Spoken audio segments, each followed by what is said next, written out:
Polosa, et Simba Lissoute. Pour moi, comme on a kuna, bateau va travailler dans Zambie.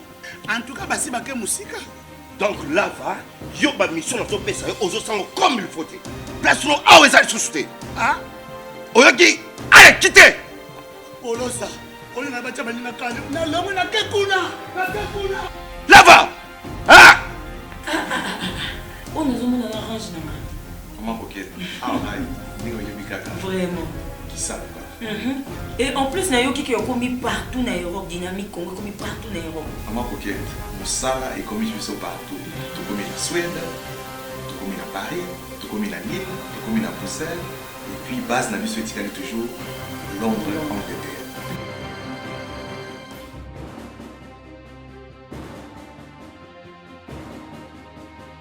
Biso na dynamique Congo, toza ko avancer na nkolo. Mesdames, Mesdemoiselles et Messieurs, bienvenue. Je suis très heureux de vous retrouver encore une fois. Aujourd'hui, c'est vrai, nous allons parler de l'actualité. Ici, l'actualité, bien, c'est la visite du président congolais aux États-Unis. Il faut dire que le président congolais n'a pas été reçu par Donald Trump, comme on l'avait déjà annoncé. Mais par contre, il a été reçu par M. Pompeo, qui, finalement, lui a amené partout, on va dire, devant le mémorial le célèbre américain, le pacifiste, celui qui s'est battu pendant très longtemps pour la cause du noir. Eh bien, il a été là-bas, il s'est incliné et il poursuivra sa visite jusqu'au dimanche. Il sera toujours là avec les Américains. Ils vont discuter sur des questions essentielles de la sécurité et ainsi de suite. Et vous allez voir que déjà, devant le mémorial de Martin Luther King, beaucoup de Congolais étaient présents pour accompagner leur président. Il n'y a pas que lui, il y avait aussi Didier Reynders. Rappelez-vous, Didier Reynders, c'était celui qui avait dit que le président Félix était très mal élu. Alors très mal même, élu, et qui s'attendait même à une sorte de résistance au niveau de la Mouka pour qu'il, n'est-ce pas, que la Belgique puisse aider un peu cette manifestation. Mais malheureusement, il a été coup-circuité par le Premier ministre, coup-circuité par la lettre du roi, lui-même, mais surtout avec aussi la France et les autres pays qui finalement se sont rendus compte qu'il fallait accepter parce qu'il y avait des évidences. Alors messieurs et dames, parlons-en. Les journaux en parlent ce matin. La prospérité par exemple, Kitengeyezu refuse et récuse toute confrontation. RDC, Félix Tshisekedi mène la barque et se démène. Kinshasa, l'UDPS en matinée politique. Le Parlement, les députés nationaux en plénière cet après-midi. Élection de gouverneur, la population appelée à plus de vigilance.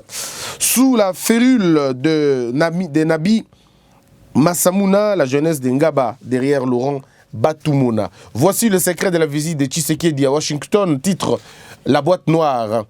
L'autre non-dit serait la rencontre avec la délégation de la Mouka composée de Martin Fayulu, Jean-Pierre Bemba, Moïse Katumbi, Adolphe Mozito et Boussa Niamoussi. Donc pour le journal, il se pourrait qu'il se passe une rencontre entre les caciques de la Mouka et Félix Tshisekedi à Washington. Le coordonnateur Néhémie Moulania, pressenti président de l'Assemblée nationale. Et c'est ce qui dérange maintenant le FCC, comme je le dis dans le titre. Le FCC semble avoir des vrais problèmes parce qu'il ne s'était pas entendu comme ça. Il ne s'était pas entendu selon leurs accords que le PPRD allait rafler, disons, la majorité ou l'essentiel finalement de tout le pouvoir. Et ce qui a déjà été depuis longtemps la pomme de discorde, parce qu'il faut le dire aussi, même si on ne l'a jamais dit, mais cela s'est passé dans la résidence de la sœur de l'ancien président. Il s'est passé des vraies confrontations entre le président de l'AFDC, je parle de M. Batilou Kwebo et M. Chadari, qui à l'époque ne voulait pas que le dauphin vienne du PPRD. Malheureusement, M. Bat avait perdu la manche parce que le dauphin est finalement sorti du PPRD. Et aujourd'hui, vous avez entendu, n'est-ce pas, l'opposant, on va le dire ça comme ça, l'opposant sous mandat, Makila, qui a finalement fait son ras-le-bol en disant non, ça n'est assez, on ne peut pas continuer à accompagner le PPRD. C'est ce qu'il a dit, mais malheureusement, il le dit en retard, quoi. En retard, quand on leur avait demandé de ne pas aller là-bas, ils n'ont pas compris. Ils n'avaient pas compris. Ils pensaient qu'ils allaient aider le Congo, mais malheureusement, ils n'ont pas fait. Alors, on va dire ce que l'Amérique dit. L'Amérique dit Fachi est le mieux élu de toute l'Afrique, le mieux élu démocratiquement de toute l'Afrique. Mais la grande question qu'on se pose, pourquoi ce revirement? Il n'y a pas 6 mois, je veux dire, il n'y a même pas 3 mois, l'Amérique avait émis des sérieux doutes. Rappelez-vous de la célèbre phrase de Donald Trump. Il dit, il y a beaucoup de doutes, beaucoup d'incertitudes, moi je ne reçois personne. C'est ce qu'il avait dit, même si on ne l'a vraiment pas médiatisé, mais c'était ça ses propos. Et aujourd'hui, Donald Trump accepte qu'un président, entre guillemets, dans sa conception de mal élu, vienne avoir tous les éloges du monde chez lui. Il faut dire Pompeo, monsieur n'a pas rencontré que Pompeo, il a rencontré monsieur Tony. Ce sont des gens qui ne lui ont dit que de très bonnes choses. Un discours à son honneur, en train de lui dire qu'il était le meilleur élu, le mieux élu, et que le Congo serait autre chose avec... si jamais monsieur Félix restait dans cette logique. Et l'Amérique a finalement répertorié tout ce que Félix a fait pendant les 100 jours, disons, depuis qu'il est au pouvoir. La décrispation politique, des prisonniers qui sont sortis, des prisonniers que Kabila ne voulait jamais voir à l'extérieur de la prison Makala. Je parle ici de M. Diomi Dongala. M. Diomi Dongala était en fait, c'est vrai, un prisonnier, on va le dire, juridiquement, à la lettre, c'est vrai, il y avait vraiment des faits, mais on sentait un peu une résistance politique. Le sujet aussi de M. Franck Diongo, la même chose, c'était des gens qui ne pouvaient pas quitter la prison malheureusement.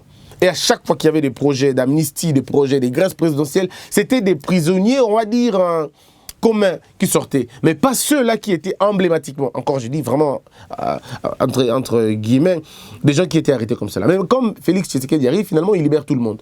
Eh bien, les classiques. Les gens posent la question du cas, par exemple, de M. Kapend. Ici, on va dire que M. Kapend a été cité dans une affaire beaucoup plus importante que n'importe quelle autre affaire. C'est l'assassinat d'un président de la République. Je ne sais pas si on peut mesurer l'affaire. C'est l'assassinat d'un président de la République. Je suis d'accord avec ceux qui pensent que la procédure était totalement irrégulière. On est d'accord, mais c'était fait à dessein. Notre arbre juridique militaire, c'est, je dirais, l'arbre, je ne vais pas dire le plus mauvais, mais c'est fait à volonté. Figurez-vous que il y a certaines personnes qui sont aussi citées dans les crimes de Chibéa par exemple, mais qui ne peuvent pas être condamnées parce que le principe militaire, c'est qu'un sous-gradé, un moins gradé, pardon, ne peut pas juger ou entendre un haut gradé. Or, dans notre configuration à l'époque, il n'y avait pas dans l'administration, je dirais dans l'administration juridique, si vous voulez, à la cour ou dans les tribunaux militaires, il n'y avait aucun général à 3 étoiles ou à 2 étoiles. Il n'y en avait pas. Les auditeurs supérieurs étaient à la limite des colonels full ou un général ou des généraux, mais qui n'avaient pas beaucoup d'influence sur les autres. Or, si on va comme en Amérique par exemple, quand on parle de la cour martiale américaine, ils ont réglé cette affaire-là. Peu importe votre grade, vous serez jugé par l'auditorat militaire, c'est-à-dire la cour martiale. Mais chez nous, c'est ce qui n'est pas le cas. Chez nous, par exemple, comme je l'ai dit, M. Didier Ntumba ne peut pas être jugé au Congo par la cour militaire. Il ne peut pas. Je ne vois pas qui va l'entendre là-bas. Parce que personne n'a son grade. Personne. Peut-être comme il est à la retraite, oui, on peut l'écouter, on peut l'entendre. Mais ça va encore autrement, ça va aller ailleurs, ça va aller dans une autre juridiction, ça va être assez compliqué. Donc il y a beaucoup de subtilités qu'on devrait en principe régler, au lieu de demander au président de prendre des décisions qui vont faire plaisir à un camp, mais qui vont finalement déranger notre arbre, notre arsenal juridique et notre formation juridique. Je crois qu'à un moment donné, on doit prendre des grandes décisions et des très bonnes décisions. Alors donc il faut le dire aussi que les gens font la comparaison, c'est vrai. Pourquoi monsieur n'a pas été élu? Mais pourquoi n'a pas été reçu par Donald Trump? Moi, je veux dire, il n'est pas le seul président africain. Au moment où nous parlons, ils sont à 2. Sauf si l'autre rentre. Mais ils sont à 2 maintenant. 2 présidents africains séjournent aux États-Unis. Personne n'est reçu par Trump. Mais Trump s'est fait quand même le plaisir de recevoir une dame qu'on appelle Liliane Tentori.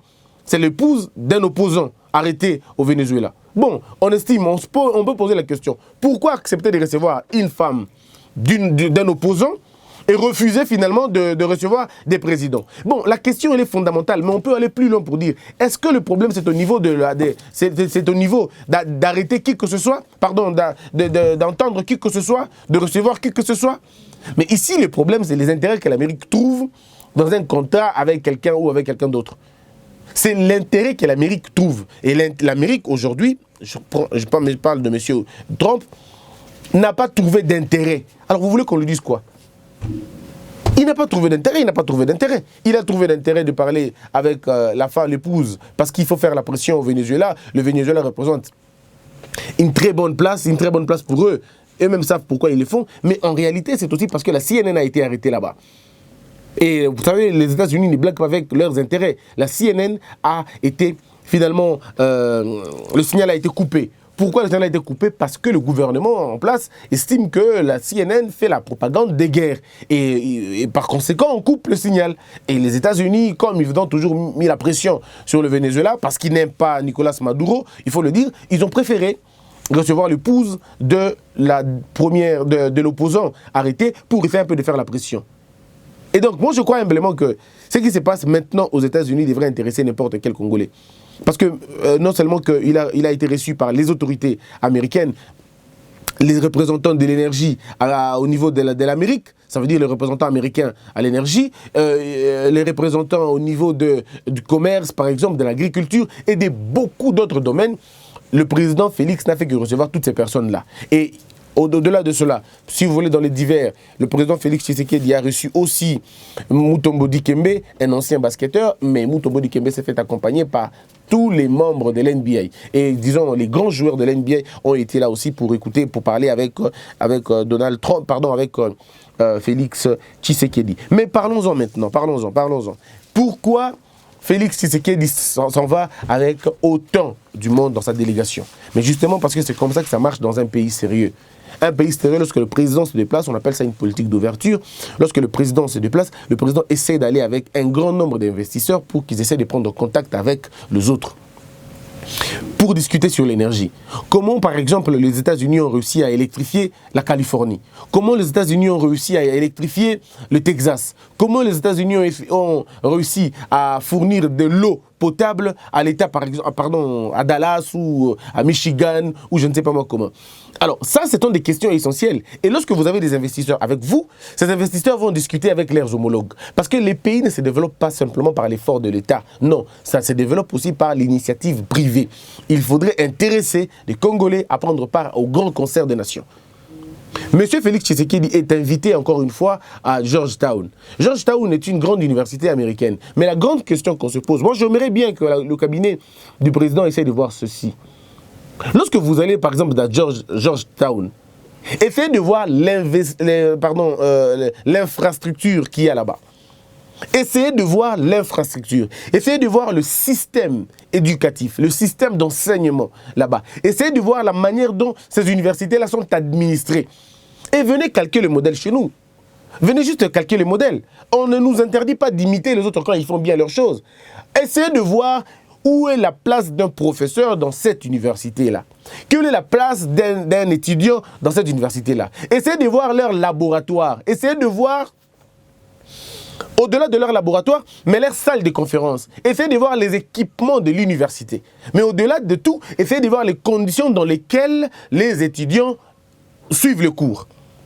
Essayez de voir. Ça ne vous coûte rien. Parce qu'on a promis au président de la République de faire le tour là-bas. C'est comme ça qu'on essaie de voir, monsieur le président. Quand vous allez, essayez de regarder dans ce que les autres font.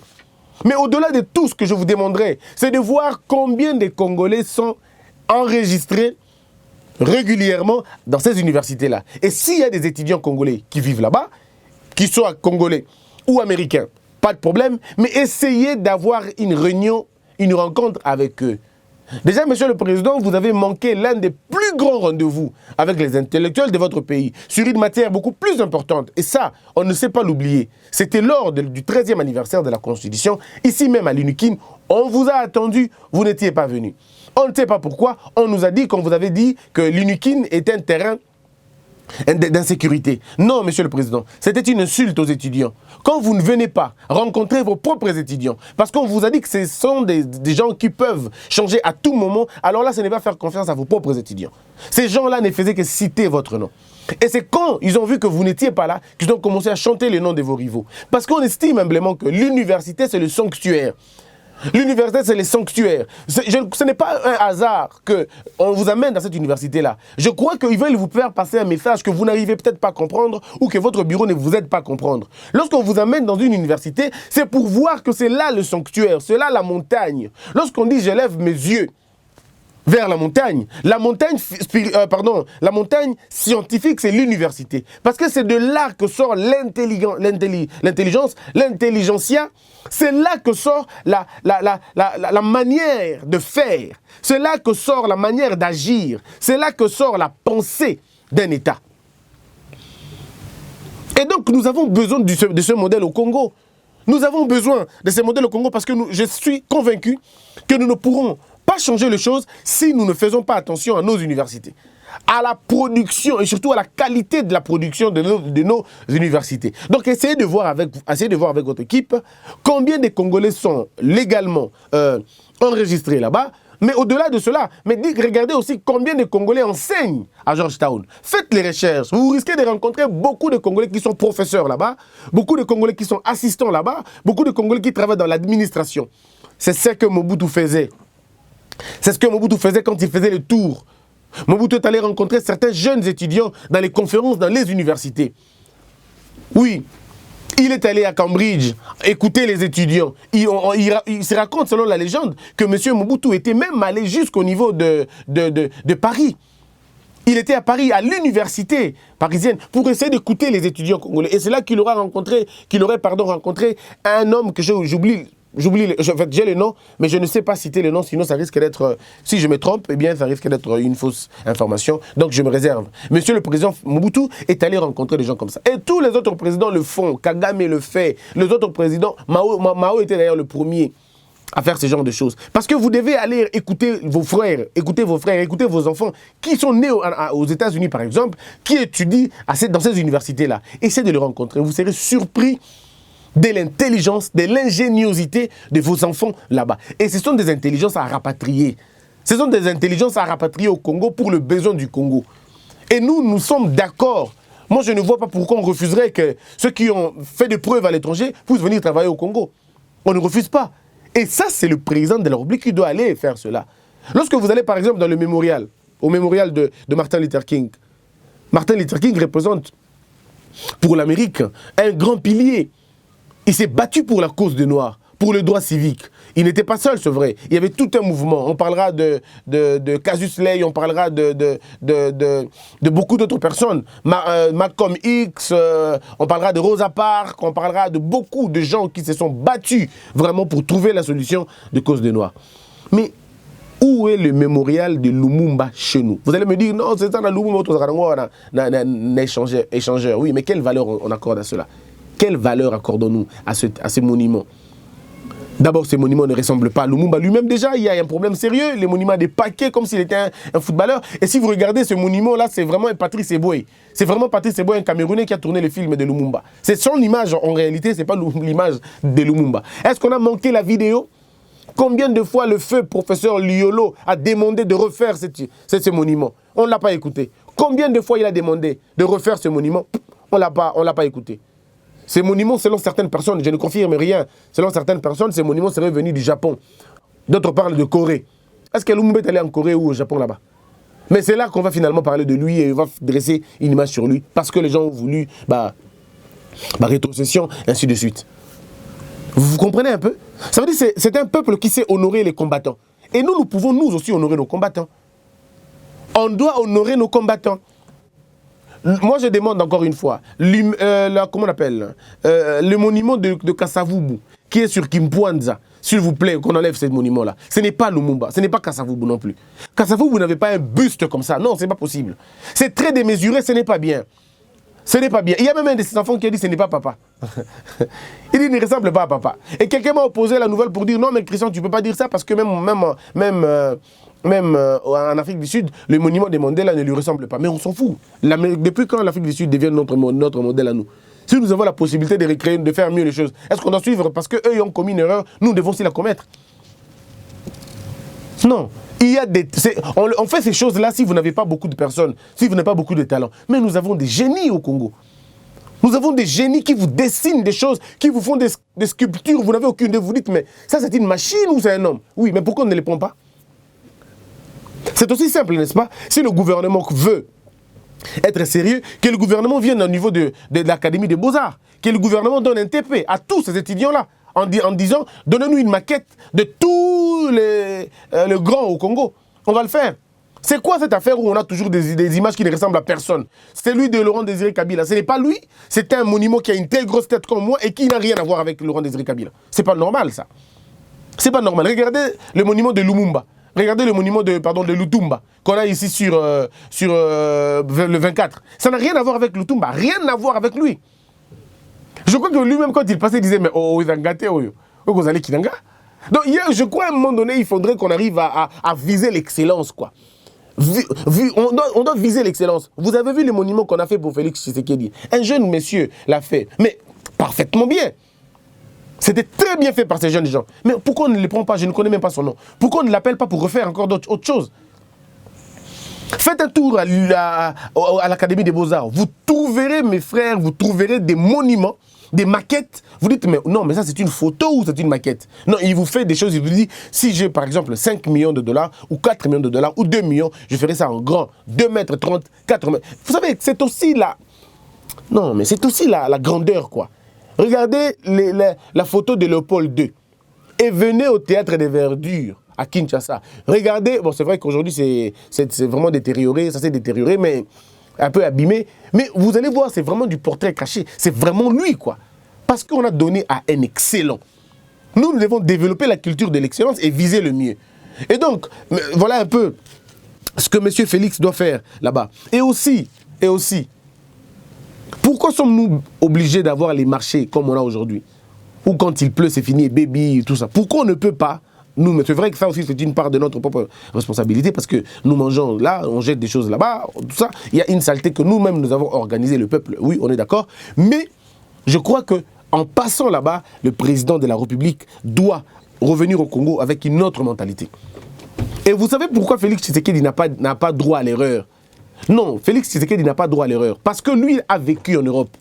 Il a vu le système européen, comment il fonctionne. Il a vu comment le pays fonctionne. Il a vu comment le respect des lois et des textes et de Ranapoto. C'est ça qui doit imprimer au Congo.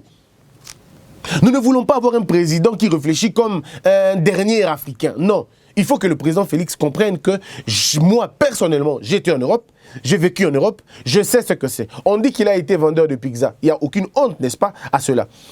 Mais est-ce que M. Félix, je suis dans l'hypothèse où il était livreur de pizza. Je suis dans cette hypothèse-là.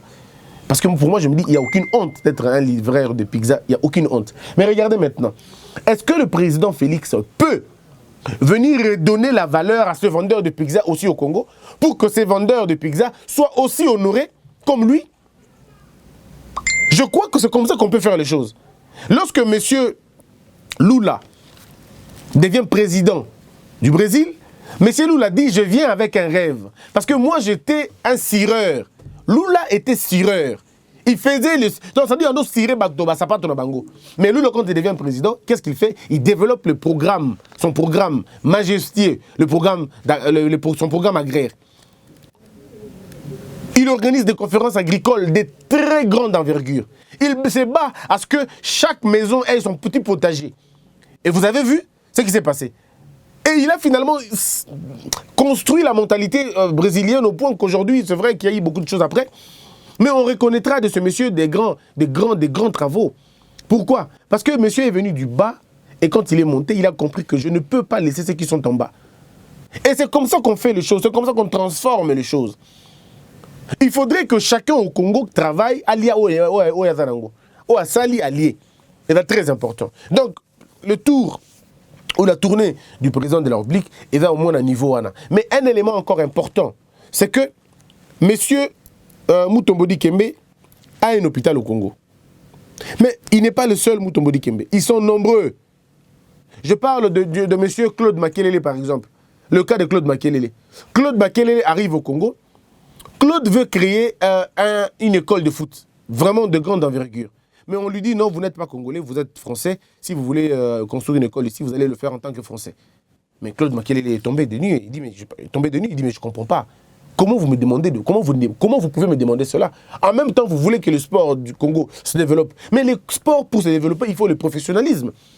Il faut la professionnalisation. Il faut des infrastructures sportives que vous n'avez pas. Moi, je veux vous offrir ça. Vous me dites, il faut que je paye des taxes et des impôts parce que je suis étranger, comme un étranger. Vous comprenez un peu? Ceux qui l'ont fait étaient derrière la loi, on est d'accord. Mais on a manqué un investissement important. On a manqué. Alors dites-moi, combien on a manqué dans ces gens-là, dans ce genre de choses? Combien on a manqué? Combien de gens sont animés de bonne foi comme Mutombo Dikembe? Mais malheureusement, ils ont une autre nationalité. Et ces gens-là ne reviendront jamais ici au pays. Parce qu'ils se disent, mais de toute façon, je préfère aller au Bénin. Quand il arrive au Bénin, on lui dit, bon, il dit, je suis étranger, on lui dit, ok, si tu fais des choses pour le compte du Bénin, pas de problème, on va considérer ça comme ça. Et monsieur vient, il investit au Bénin, pas je sais pas chez vous au Congo. Parce que vous avez une politique, à un moment donné, qui finalement, comme l'épouvantail, quoi. Et donc, je crois qu'à un moment donné, nous devons arriver à comprendre ces choses-là. Et il y a aussi le 100 jours. Félix, aux États-Unis, mais ici à Kinshasa et au Congo, le programme de 100 jours se poursuit. Il y a Gombe Matadi qui vient d'être éclairé. Les images, vous les verrez certainement sur YouTube. La contrée Gombe Matadi électrifiée. Kikwiti, en partie électrifiée. Et Mbujimaï, ça va être le sacre parce que à Mbujimaï, les gens ont passé toute la nuit sous les projecteurs, sous les réverbères, en train de chanter et de danser. En Chilouba, bien sûr. En train de danser. Courez dans la Kunate. Courez et Komikuna. Mais quand on essaye de poser la question, combien avez-vous dépensé jusque-là? On nous parle de 25 000 $. Vous avez tendance à dire seulement? Parce qu'avant, c'était pour des réseaux comme ça. Vous allez dans les 2 millions, 1 million, parce que en tout cas les Congolais à l'époque, ils aimaient beaucoup des zéros après, quoi. Ils aimaient beaucoup des zéros. Et donc, vous avez des travaux qui sont en train d'être finalement effectués. Mais vous allez voir la joie d'humiliation. Pourquoi la joie d'humiliation? Simplement parce qu'on ne pouvait pas comprendre qu'on soit président dans un pays pendant 18 ans et qu'on n'arrive pas à électrifier une seule ville. Au Congo, vous allez trouver partout au Congo, il n'y a aucun endroit où le courant ne part pas. Aucun endroit. Il n'y a aucun endroit où un endroit est à l'abri de coupures intempestives d'électricité. Peut-être à Kingakati. Peut-être là. C'est la seule cité où l'on trouve les meilleures infrastructures du Congo, où l'on trouve en tout cas quelque chose de merveilleux là-bas, des routes, de l'eau, il y a même à manger pour les lions jusqu'à leur faim, quoi. Alors que le Congolais meurt de faim, malheureusement. Et donc, est-ce que vous imaginez un peu? Et il y a comme ça beaucoup d'endroits. Je vous dis en vérité, mes frères et sœurs, le Congo est dans l'obscurité à au moins 85%. Le Congo est dans l'obscurité à au moins 85%. Cependant, nous avons une énergie, un potentiel énergétique, je dirais inestimable. L'Équateur lui-même, elle-même comme province, l'Équateur égorge plus de 121 rapides. C'est ce qu'on raconte, hein? 121 rapides. Beaucoup de points d'eau. À Kinshasa, n'allons même pas loin, ici même à Kinshasa, lorsque vous allez vers Mimosa, vous trouvez, vous voyez vers Mimosa, vers Pompage, il y a un fleuve, hein, une sorte de chenal, mais vraiment pas le chenal, quoi. Il y a des très grosses pierres vers la carrière là-bas. Et alors, vous vous approchez, vous entendez le bruit de l'eau. Les Indonésiens, qu'est-ce qu'ils ont fait quand ils ont entendu le bruit de l'eau? Un ingénieur indonésien, accompagné avec certains Anglais, ont compris qu'il fallait créer de l'électricité sur l'eau. Comment on fait? Ils ont créé des sortes de turbines. Alors, je ne sais pas expliquer ça en français parce que c'est assez compliqué. Basali ba bâche, ba rondelle mo munene, ba dispositif mo nakati. Et qu'est-ce que ça faisait en réalité? Ces dispositifs-là sont tellement sensibles que ce qui m'a bêti yango et faire tourner turbine mo nakati, ba réacteur, je ne sais pas comment on appelle ça, et faire tourner mo nakati et ça produit de l'électricité. Imaginez-vous. Ça veut dire qu'ils n'ont pas besoin de polluer les eaux. Non, pas du tout. Et là, c'est comme une sorte de flotteur. Ça flotte. Hein? Mais maintenant, quand il y a la vague, ça produit de l'électricité. Ce qui veut dire quoi? Ce qui veut dire que je suis convaincu, après les recherches, après les études, si nous mettons ça au niveau du fleuve, il y a, comment on appelle? Il y a fleuve, il y a côté à pompage. Je suis convaincu que au moins une commune peut être électrifiée sans aucun problème. Si seulement nous essayons de travailler, nous essayons de demander, si vous voulez, aux Américains ou à nous-mêmes, le Congolais, de trouver des solutions, vous allez voir des très bonnes solutions. En réalité, comment ça se passe dans un pays? Monsieur Félix Tshisekedi, en rentrant des États-Unis, il peut venir ici organiser un forum intellectuel. Un forum qui pourra appeler Forum intellectuel des résolutions des problèmes du Congo. Forum intellectuel des résolutions du problème du Congo. En quoi va consister ce forum? Parce que quand on fait une critique, il vaut mieux aussi proposer des choses. Quand il vient à qui il revient, il dit bon, nous allons appeler des travaux. de reconstruction du pays par un forum intellectuel. Les économistes, trouvez-moi 5 schémas de développement de notre pays. Je ne veux pas les modèles chinois, je ne veux pas les modèles américains, je veux le modèle congolais. La science, c'est vrai, elle est universelle, mais attention, la technique est locale. La science est universelle, mais la technique est locale. On peut tous partir de la même science, mais on a nos propres techniques à nous. Et comme on peut le faire, donc je dis, amenez-moi, les économistes, trouvez-moi 5 schémas économiques qui pourront développer ce pays dans 5 ans. Ça, on ne blague pas. Dans 5 ans, 5 projets. Il va aussi au niveau de l'électricité. Bon, chers amis de l'ISTA, ou je ne sais pas moi, des polytechniques si vous voulez, mais je crois à l'ISTA. Trouvez-moi 5 projets pour électrifier toute la RDC dans 5 ans. Ça veut dire transport de l'électricité, distribution de l'électricité, construction des câbles, ainsi de suite. Tout ça, trouvez-moi ce moyen-là. Et vous allez voir des projets qui vont sortir. Et comme ça, dans tous les domaines. Agriculture, la même chose. Trouvez-moi 5 projets qui pourront faire sortir ce pays dans la crise et de donner au pays un projet agricole le mieux important. Alors, 5 projets. Veuillez vous donner un travail de 6 mois. Vous dites, on vous donne ce boulot pour 6 mois. Les travaux feront 6 mois pour récolter tous les bons projets à Kinshasa comme dans les provinces. Il faut que tout le monde participe à ces assises. C'est-à-dire, même celui qui est à Kasangulu, là-bas, à Kasongolunda, lui aussi, s'il a des idées, il peut l'écrire. S'il ne peut pas écrire, il y aura des gens, des auditeurs, qui seront là pour écouter les projets et eux vont écrire cela. Et quand on aura tout ça, coulé en forme de proposition, de résolution, il y aura maintenant au haut sommet un noyau qu'on appellera le noyau de la conformisation. Hein? Le noyau de la conformisation ou de l'uniformisation des résolutions. On va essayer de voir les similarités. S'il y a beaucoup de similarités, on essaie de les couler en forme d'un seul document. Et quand vous donnez ça au président, mais c'est le plus grand projet qui puisse exister. Et c'est là qu'on peut dire que le Congo peut participer à son propre développement. Mesdames, mesdemoiselles et messieurs, merci beaucoup. C'en est fini pour la première partie. Le besoin ici, c'était de vous dire, l'actualité, c'était le président de la République. Nalinga, la Tolingi Toloba, actualité à Mboka, Nabisho Zali, Mokonzi Mboka, Félix Tshisekedi, Akenda Kibongo na États-Unis. Bongo Bayambi était na Mokonzi ya États-Unis, comme on est Donald Trump. Kasi Bayambi na Bakonzi Mususu ya Mboka, mpo na mikili Mususu peza la Kabongo. Et l'ingi kolobate que président soka ya Mboka na bino, et senge lobe président ya Mbaye. Te. Eta la Kalikambuya, et loko ya Kosalela. So ki ya Kosala, visite na ye tope kotambola na ye obepo ayo kabato topa kutana na bato mosusu esengeli ta kutana président et kambo pe elite. Donc na ngongo to koloba boye président ya Congo avandi na Afrique du Sud, pardon na États-Unis akoumela bongo banda mikoloti dimanche nde akozonga. Entre-temps avayo kaka bato nyoso. Alors nde tolobi bongo et puis to sengi na ba proposition que tango mokonzi ya mboka akotambola na États-Unis aluka na cabinet na ye ayo kabato.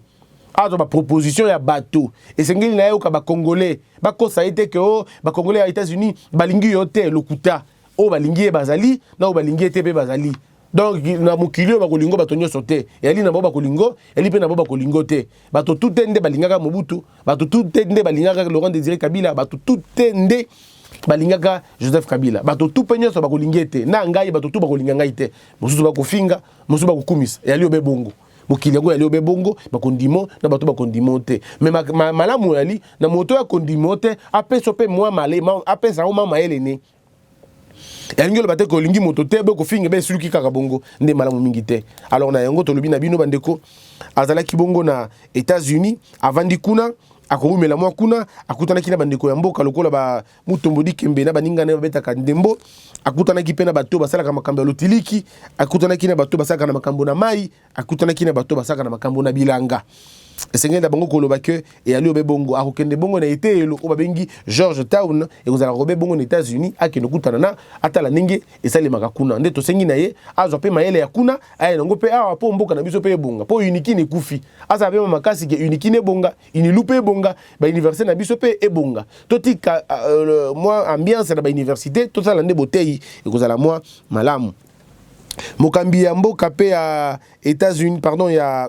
Belgique ayambaki alanda ki etikuna po ba solo la tokora pelebino que mokonzi yango ezalaki o yakala o ya boya ki mais sikandimi quand même et puis to lo bape que na ba 100 jours na ye misala ezo ko salema mais était kali na biso to de la bilan total ba pesa ki mbongo boni misala sali minenge nini passeport ali na posa to yeba misala salemi na niveau nini kikuti mwinde si epeli mais peli na ba isika nyonso te ngombe matadi et si peli efika nyonso te mbujima epeli mais fika nyonso te et puis bato bataki na efengo metaki efengo ya mwa pasi etekali bongo luozi bazwa pe mwinda na bango babalabala eyali kotongama mais il faut kotala balabala ngo eza kotongama na lolenge nini nde kotuna mutuna wana mbala oyo ya sima. Merci, c'en est fini. Abonnez-vous très massivement. Ça va être un grand honneur, ça va être un très grand plaisir. Deuxième partie, c'est tout à l'heure. Homo Fortus Elikia. Jérémy Moïkandi Mangboko était de l'autre côté de la réalisation et de la supervision. Je vous retrouve tout à l'heure. Que la peur quitte nos esprits et que Dieu bénisse la RDC.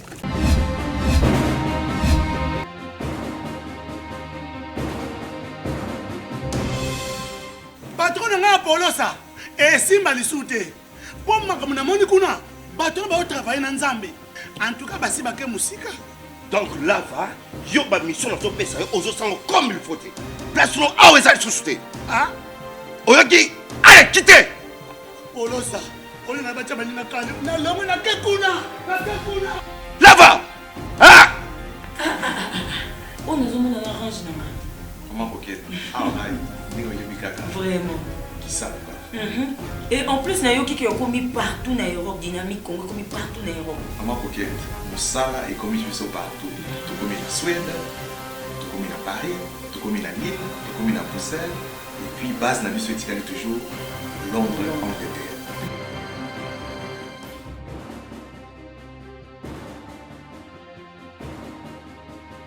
Biso na dynamique Congo, toza ko avancer na nkolo.